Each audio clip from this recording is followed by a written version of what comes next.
Assalamualaikum warahmatullahi wabarakatuh. Alhamdulillahi rabbil alamin, wa bihi nasta'inu ala umuri dunya waddin, wassalatu wassalamu ala asrafil anbiya'i wal mursalin, sayyidina Muhammadin wa ala alihi wa sahbihi ajma'in. Amma ba'du.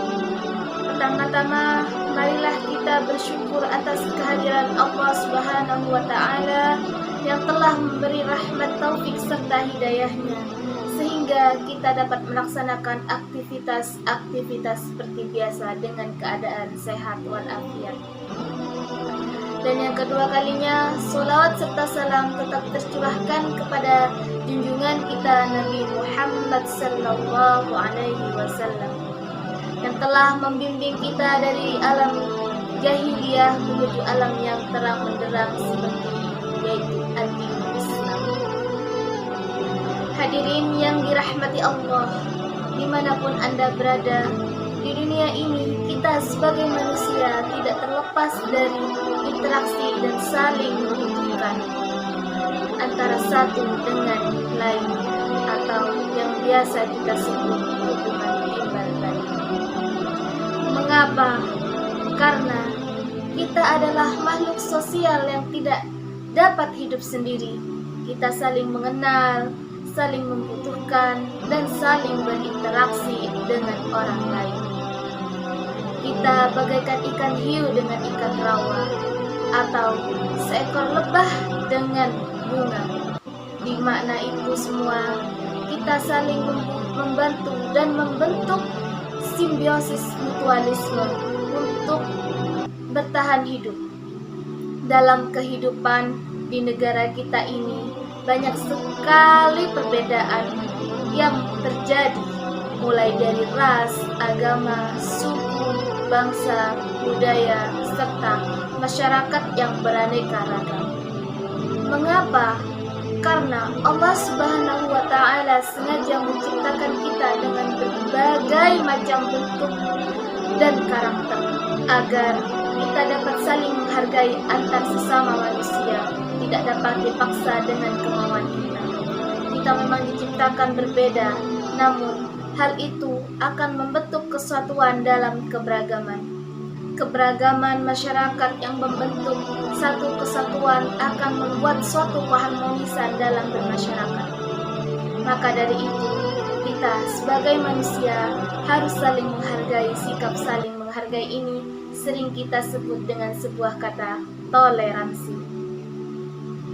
Hadirin yang dirahmati Allah, toleransi merupakan elemen penting yang berada penciptanya suatu ikatan hubungan dalam kehidupan, termasuk yang terpisah adalah toleransi antar umat beragama. Nah, toleransi agama ini sering sudah diatur dalam firman Allah dalam surah Al-Baqarah ayat 256 yang berbunyi, Bismillahirrahmanirrahim, La ikraha fid-din, qad tabayyana ar-rusydu minal ghayy. Yang artinya, tidak ada paksaan dalam beragama Islam.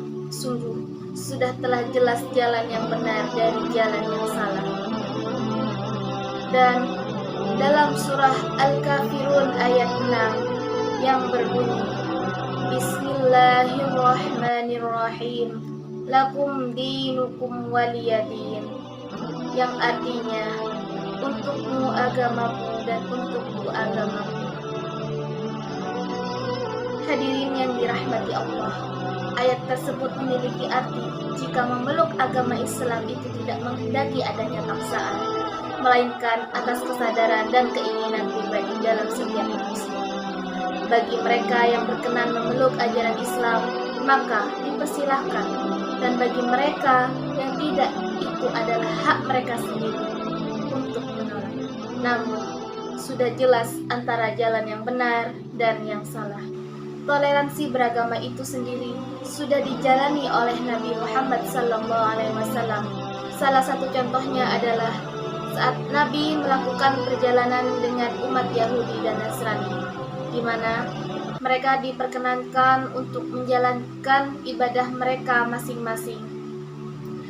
Namun dengan satu syarat, yaitu harus saling menghargai, menjaga kerukunan dan kesatuan Madinah. Perjanjian ini dikenal sebagai Piagam Madinah. Islam mengajarkan kita untuk toleransi dengan menghormati ibadah dan hari perayaan Muslim. Kita memahami bahwa Tuhan yang kita sembah tidak sama dengan cara beribadah kita. Tidak sama bagi kalian agama kalian dan bagiku agamaku. Dan aku bertanggung jawab atas hal ini. Kita tidak boleh memaksakan orang lain untuk menganut agama kita.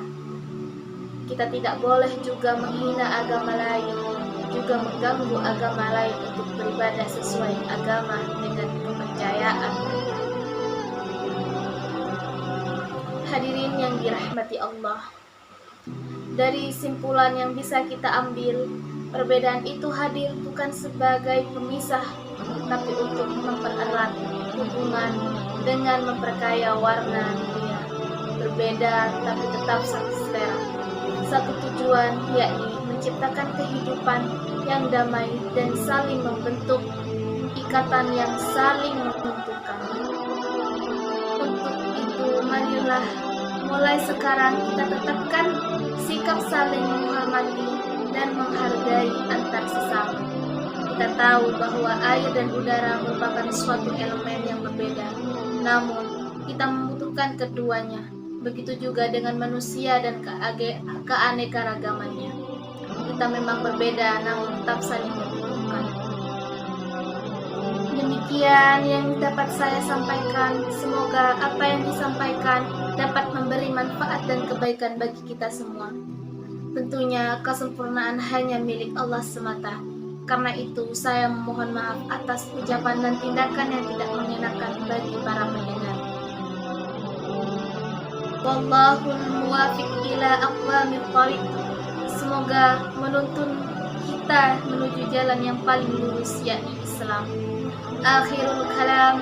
Wassalamualaikum warahmatullahi wabarakatuh.